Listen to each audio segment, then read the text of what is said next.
Welcome back to the Sub-Zero Coffee Podcast. Whoa. Mate, the Sub-Zero Coffee Podcast. There's two of us now. There's another sheriff in town. We've got to come up with a new name for this. Oh. Well, I mean, we talk about coffee a lot. I mean, it's just coffee. It's just coffee. Let's take two. So I am Kirk Pearson. I'm Rowan Cook. And it's just coffee. That is the name of our new podcast, coming in hot. Yeah. No, I'm glad we're... sorry, I forgot about that. I'm really glad we're teaming up now and we're teaming up for the It's Just Coffee podcast. It's feels good to be back in action. Yeah, it does. I mean, I appeared on your podcast a little while ago. Yeah. That's how this bromance started. Exactly. That's where it all wines started. were flowing deeply into your eyes. I think we spent the first 20 minutes of that podcast talking about Zelda Tears of the Kingdom. And Zelda Tears of the Kingdom, just on the subject, what we were talking before, I have maxed out my Zonai battery twice. So like you can go through the Zonai battery 2 times. And basically if I build a craft right now, and there are some wonderful crafts you can build, I'm there with Zelda. You can go forever. I'm there with Zelda. Right. So basically we've joined forces. We've come together. For those of you who don't know me, my name is Rowan. I run a coffee company and kind of social channel called Golden Brown Coffee, where we try to teach people how to make better coffee at home and just better coffee in general. We make lots of videos, socials, YouTube, all that kind of stuff. And Kirk, tell us about you.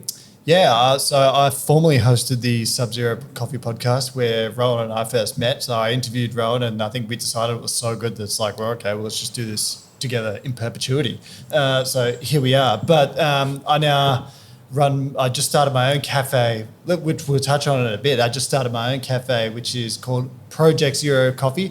Open Monday to Saturday, 7 till 3 p.m., 140 King Street. I will see you there. And I'm just going to cut you off right there. I've been in a few times now. I've got to say, best espresso I've had at a cafe in such a long time. Okay. So well balanced. Honestly, like coming in, a lot of the time when you're in Melbourne, you're getting those sharp acidic coffees kicking you in the guts. And then sometimes if you're going, it's just dark and bitter. And it was that perfect balance of enough body, enough sweetness. It was that kind of chocolatiness coming through, but then that nice sweetness just coming through at the end with that little bit of acidity. Perfect. Loved it. So honestly, go down if you're in Melbourne. You got to go and check it out. And that's not even the best drink on the menu either. Exactly. It's the cold brew. Yeah, the cold brew that's fire. That's so good. And if you really want to be friends with me, come to the cafe and ask me about the ice machine. We've got the world's best ice machine. Oh my God. He'll take you behind the bar and show you. This thing is beautiful. It is a work of art. The Hoshizaki. Yeah, the Hoshizaki. Yeah, so what's on the docket for today, Rowan? I mean, I thought we'd just do a little bit of an introduction. We'd talk about ourselves, who we are, what we kind of want for the podcast. Also just popping out. I don't know how many people are going to be listening to this very first episode, but also what you want to see from it and what you kind of want to get. I think we want to deep dive into the world of coffee with amazing people. In next week's episode, we're going to have Hanny in, who just competed in the Brewers Cup, in the National Brewers Cup, alongside you, who competed as well. We're going to get a bunch of coffee experts in, but I think we also want to get some different people in who just love coffee. You know, I want to look at athletes, I want to look at comedians, celebrities, anyone that just kind of wants to come in and has an opinion on coffee. And I think that's exactly where we both sort of align, because we both, for our line of work, we dive quite deep into coffee. You know, we work on a lot more of the complex ideas of it and putting it into practice. But I love simplifying it to people and making it more open for people to come and enjoy. So I don't want people thinking, "Oh, you're a coffee snob." It's like there's a difference between a coffee snob and someone who just likes coffee. And I hope more people can listen to this podcast and feel like they can understand coffee a little bit better, and that it's not all that complex, because at the end of the day, it's just coffee. It's just coffee. It's just coffee. To the people in the back, it's just coffee. Yeah, that's how people are recording the pod, just joining in on the fun. And I think that's actually a good point of what you're talking about. I think It's Just Coffee kind of personifies that. One of the things that it stemmed from is I put out a lot of videos and that kind of thing. And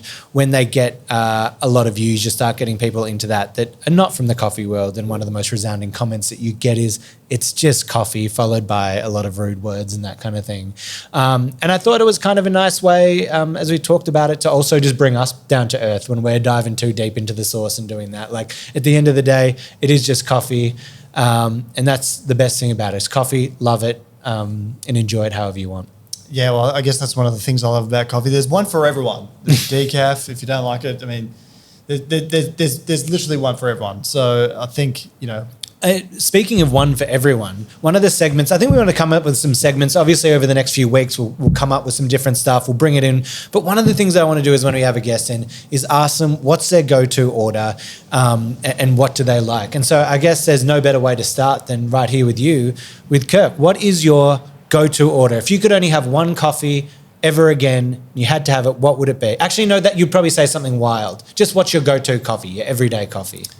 Honestly, just a well-made flat white. There you go. Yeah, just everyone beats around the bushes. You got carbonic maceration. This, we got peach infused this, that, and the other. But honestly, just a well-made flat white will do the job. And everyone, a lot of people will say, "Oh, I'm simple. I just like a latte." Well, so am I. It's and a latte and a flat white are the same thing. So the variety, I don't need anything else. I don't need anything else. But back at you, Rowan. Ditto. What's yours? I think I would have to say a long black, which feels like a kind of throw off of where you go. Because love a double espresso, but it's literally out of a convenience thing and what I want to do. I want a long black just because I want it to last a little bit longer. First thing in the morning when I'm making my long black, I just knock back a double espresso, which the Italians will be like, that's what you're meant to do and that. But sometimes when I'm working, I just want something to sip on for a little bit longer and take my kind of time with it. And then I love milkies, but, milk probably just doesn't sit with me and I probably push it too far sometimes and the body is saying no, but sometimes you just got to enjoy it. Okay. You're going to love my answer to one of our other segments later on then because I won't spoil it, but we'll break that down a bit later on. And so what are you doing day to day? So obviously you're the face of Golden Brown Coffee. Golden Brown is a conglomerate media corporation nowadays that's spanning multiple continents. It seems like. Not quite, but no, it's going well. Well, we're in GB headquarters right now. Instead of taking over a studio and that, we just decided to take over an old abandoned pizza shop. It's got a beautiful bar set up here, fully functioning kitchen in the back, big old pizza oven that we got to get going, cranking one day. I want to see your dough recipe. Yeah, well, I need to establish one first. You need to make one. I'll teach you. Well, I just got onto the series on Netflix, Chef's Table Pizza. Mamma mia. Yeah. That is a spicy meatball of a show. Yeah, well, episode 1's with a guy called... Oh, come in with the assistant. Come on. We need someone back here just Googling as we go. Look, we've got someone Googling. Keep talking and we'll come back to the name. Yeah, anyway, so there's episode 1 of Chef's Table Pizza. Yeah, and it's... basically, like, there's 6 episodes, all these magnificent pizza chefs going through, showing the way they make pizza, and it's just fantastic. But anyway, long story short, I want to go to I want to have my 30th birthday here in this building, and we'll host a. What a way to drop it on me. He just wants to do it on a podcast, so I have to accept. No, we would graciously have your 30th birthday here. Yeah, and I'll get on the pizza. Day-to-day operations. That's what you're asking me. Well, we have a few different operations we're kind of doing here. We obviously have the coffee side of the company where we're roasting and selling coffee. Then we have our media side of the company where we're doing a bunch of videos, short form, long form, kicking off that. So basically once a week, we just knock out all of our social videos filming. So I'll have a list of just running ideas that I do. We just smash out anywhere. How many do we do? We've got our DP, Director of Photography over here. I reckon we did 16 last Monday. We did 16 videos in one day. So we're pumping through those. And then we also kind of run like a food and beverage kind of media company side where we're working with some other clients and doing some work there. So we have maybe a team of about five or six now working with us doing that. That's we're roasting our coffee in the States as well now, so moving into that international kind of level. And that's Golden Brown Coffee. Excellent. I've completely gone blank. I've lost my question. That's all right. Well, your question for me was, what's my day-to-day life? I mean, one of the big things that I think we're going to follow with Kirk, and we're going to follow as we continue on through doing this podcast, is what it's like to start a business, because Kirk is on that endeavor right now. He's how many weeks in? 1 week in, barely. It'll be 2 weeks tomorrow. 2 weeks tomorrow. And how long have you been like kind of setting up this cafe? Well, I mean, I'll start from right from the beginning. So it was during, I think, 2020. I met my now business partner Johan, and we were just discussing. We were at a cafe that I was running at the time, and we were talking about how I'm making these really brilliant coffees, and I had this really awesome frozen coffee menu, And we were both just talking about how the model for making coffee at a shop is broken. Well, it's not proper because cafe owners have to absorb so much of the cost, and then it's kind of built in a labor-intensive way, so it requires a lot more staff, et cetera, et cetera. So we've constructed we wanted to build a cafe where the methods are such that, you know, you can use a lot less coffee to make the same amount as another cafe would. You can do it in a lot less time, and you can build a repeatable and sustainable business model. So it begun back then. You know, we sort of have been looking for a site for like a year and a half now, and then we finally got one in the city of Melbourne, and we finished the construction a few weeks ago and started trading 2 weeks ago tomorrow. And damn, I've lost like 5 kilos in 2 or 3 weeks or something. I was going to say, you're looking good. Yeah, if you want to, you're looking slender. If you want to lose weight, just start a cafe. Yeah, you'll just the old stress diet. But it's great. It's a good challenge, and it's the growth from like day one to now. It's crazy because we're making connections with people, and then they kind of spreads like wildfire. You know, one of the guys that has helped me, been a mentor for me. That's for while I'm setting up this cafe. He said one of the best things that you can do for your cafe is just word of mouth. So it's like, you know, we haven't done a whole bunch of social media, but, you know, one person has the coffee and goes and tells 4 others, who goes and tells 2 or 3 others, and then just spreads like wildfire, and then more people know about it. So it's quite amazing. Yeah, and I have to say, you were talking before the show, you were already saying like 2 weeks in, you're already turning over hundreds of cups of coffee in a day, which is unheard of for, you know, cafes just kind of starting up, especially when there's not like big names kind of behind it on the outside of that kind of thing. Like that's just starting from scratch and going bang. Yeah, it's interesting because our primary thing is coffee. It's not like making a panini or like a sandwich or something like that. Oh, there seems to be a little bit of disdain there in the way that you say panini or a sandwich. How do you tell us what you think about the sandwich boom? No, well, I feel like there's a lot of sandwich shops and or panini shops that are really killing it in Melbourne right now, and kudos to them. Stefanino Panino, just a friend of mine. Great Piccolo Panini Bar close to me. I've seen them. They smash it. They like my thing's coffee, and it's not like a new thing. It's kind of like an original staple, but we sell more cold brew than we do lattes. Right. So we've made this cold brew recipe that's like, for me, I've worked so hard on it. Like I've spent hours and hours just going over the details of how I'm going to make this in what combinations, and we'll go down that rabbit hole in future podcasts about, you know, how we make coffee and come up with recipes. But like to just spend so much time like going to such painstaking lengths to make this cold brew, and then for people to appreciate it, it's awesome. And now we sell more cold brew than we do lattes. But maybe in you saying that, this could be my extra hot take with 2 sugars. Oh, that I'm going to come in here and say, Starbucks got it right, and their drinks menu is amazing. The problem with Starbucks is, don't look at it as a coffee shop, look at it as a drink shop, because it's not about the coffee, it's about all the drinks that they have, all the ice drinks, all the different flavors and that kind of thing.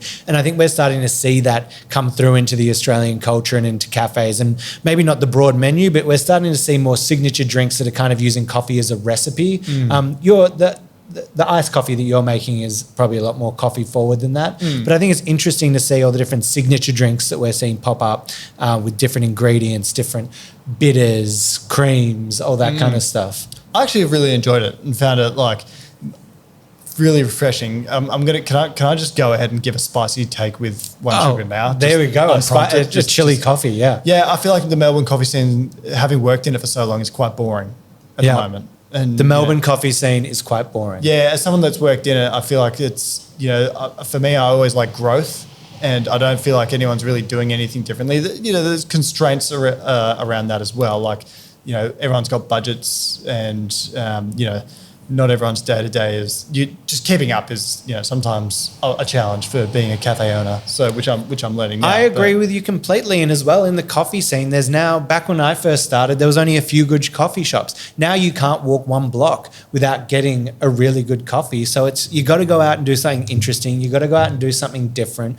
whether that's a different drink, a different style. I don't know what it is, but we need to be more creative in that Melbourne coffee scene. Also, we were kind of seen around the world as like kind of the pinnacle of coffee in a lot of places. we need to keep growing that and keep elevating it. We can't become static because there's a lot of places around the world that are kind of elevating and maybe taking over. Yeah, some terrific cities across the world. I think Singapore's a market that's incredible. That does great. And South Korea, lucky enough to have been there. Japan, they all make fantastic coffee. And the Melbourne Spicy Take 2 Sugars number 2, unprompted. Oh, the Melbourne best coffee in the world mantle is under threat. It's under threat. If not already taken.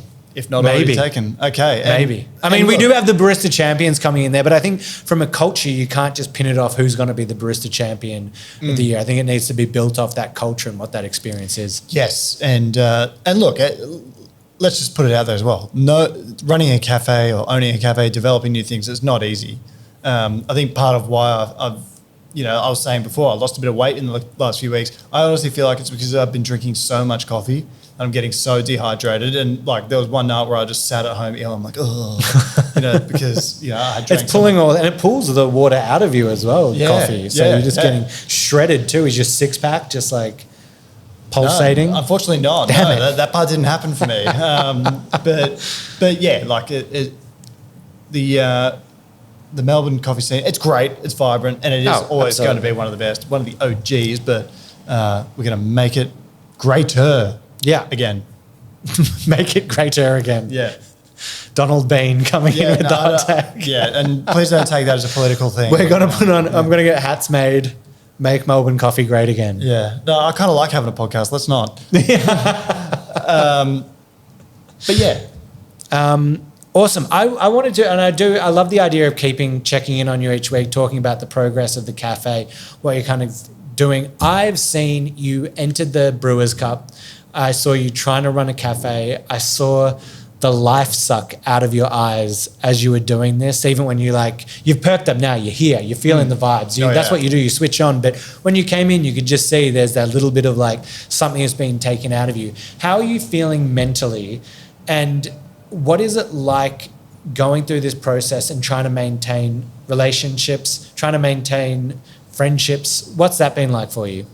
It's tough because I don't think everyone really. I know this is like not a permanent thing, and things will settle down for me. And like I've got a great team that works with me. Like we've hired great staff, and I've got a great business partner. So they really shoulder. They take a lot of the load off at times, but sometimes I'll work 10 or 11 hours, and then I'll stay back after and do some other things to try and improve things. And, I'll get a phone call from someone and, that I haven't returned their call for 2 weeks. And they're like, well, Kirk, you're a jerk. It's even like my dad. My dad's been really good to me, and I can't always answer the phone to him. Some of my family, my girlfriend. It is a bit interesting. Oh, the dad. That's heartbreaking. Yeah. Can't answer the dad call. That's tough. Yeah, well, yeah, no, the old man's been a really big supporter for me in getting the cafe open. So it's a bit frustrating sometimes when you can't do all that, and you're kind of on. We shut one day a week, so that's my one day where it's like I go to the pub, I watch UFC, and I've done this twice now, but like that's kind of how I use it. Yeah, that's great. So that's the kind of things that we'll kind of tip into when we're chatting here, what we'll be chatting about. I also love the idea about just talking about cafe culture, both from, I want listeners on this podcast who just love coffee and go into cafes and do it, or home brewers. And then I want the deeper diving kind of barista that's like really into it. But I love the idea of exploring that, jumping over the bar of the cafe and exploring what it means to be a barista and what customers and that might not understand. So one of the things that I'm saying, like if you're a customer, and this is something I think your cafe is going to change. If you come into a cafe and go up to the coffee machine and start trying to talk to the barista, they will want to kill you. They may be smiling, they may be nodding along, but you notice they're just smiling and nodding as they do it. In their head, they're going, go and sit down, go and sit down, go and sit down, leave me alone. And it is the most frustrating thing when you have a line of 20 dockets lined up and then you have someone popping over the top of the coffee machine and coming in. And customer, that is not your fault. It's hospitality. They should be there for you and should be able to do it. I think Kirk's Bar is a great one because they're lowering that load of what you need to do with their machinery, with their methods, with how they're doing it, so that the barista can talk more about the coffee. Because at the end of the day, you're a coffee shop. The barista should be able to stop and talk to the customer and say, we're using this. We're creating this type of drink for you. This is what it's going to taste like. This is where it's from. But I don't think they have the opportunity. So just know that if you're talking to a barista over the coffee machine, they probably want to rip your head off. Sometimes, but we're trying to build a system where we don't have to do that. So what Rowan's kind of alluding to there is that we're a big focus of the business that I'm trying to build, is that we lean into machinery and technology. I feel like there's this there used to be this resistance to baristas embracing automation sort of thing, because it's like, well, this will take our jobs. But now there's a situation where there are more jobs available in Melbourne for making coffee than there are people to fill them. So what do you do there? So for us, we lean into the machinery. It's like that expensive grinder, it's not an expense, it's an investment, because it saves you more time. I can communicate with people a bit more.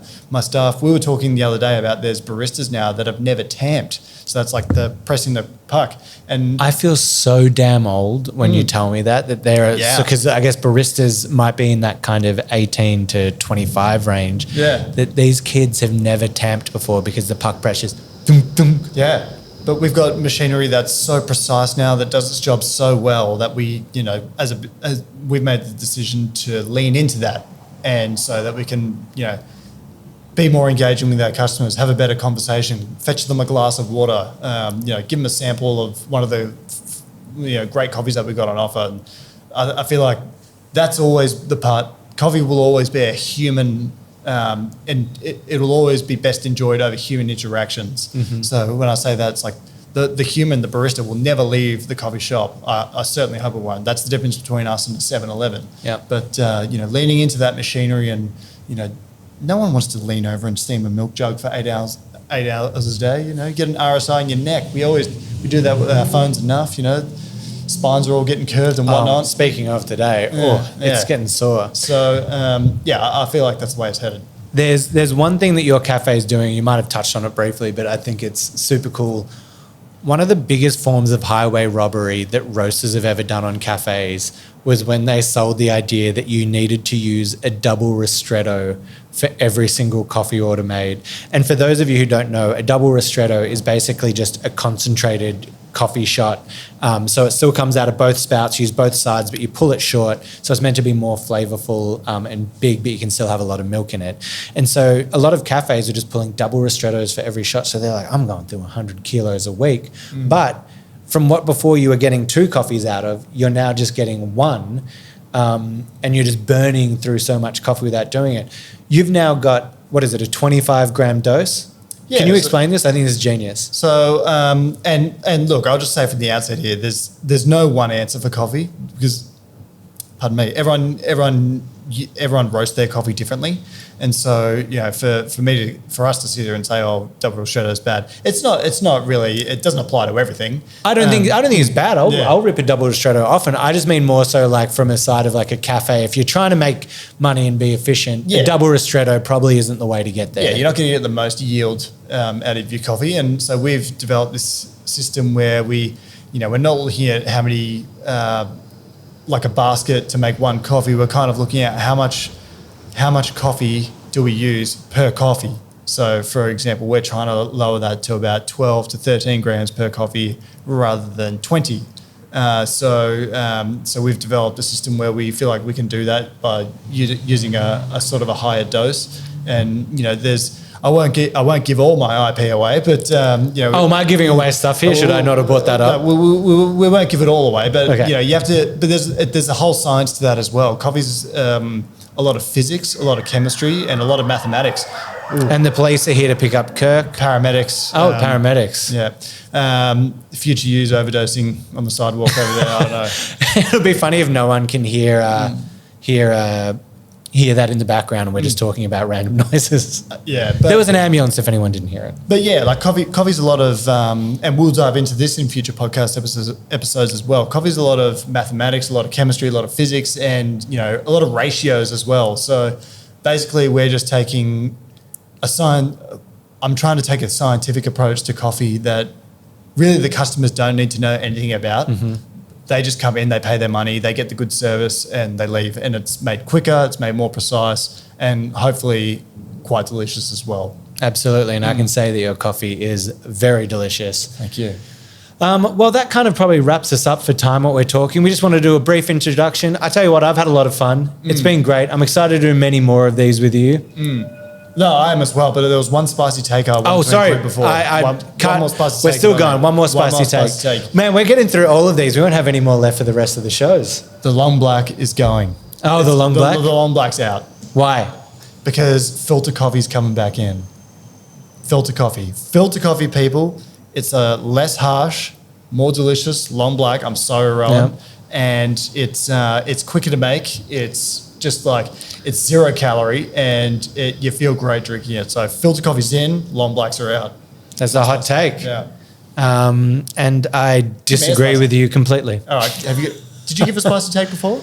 I think I gave a spicy take. Oh, my spicy take might have been that Starbucks got it right. Oh, that is spicy. Yeah, that is a very spicy take. That is pumpkin take. Spicy latte. That is pumpkin spicy latte. Yeah. Also, are we going with the spicy take? I thought the extra hot take based off an extra hot latte was a funny coffee relation, but are we off it? I feel like we got spicy take a lot. And that's the thing, the beauty about filter coffee and long blacks, to be fair, is they're extra hot. There you go. So if you like it extra hot. So it is an extra hot take. Yeah, yeah.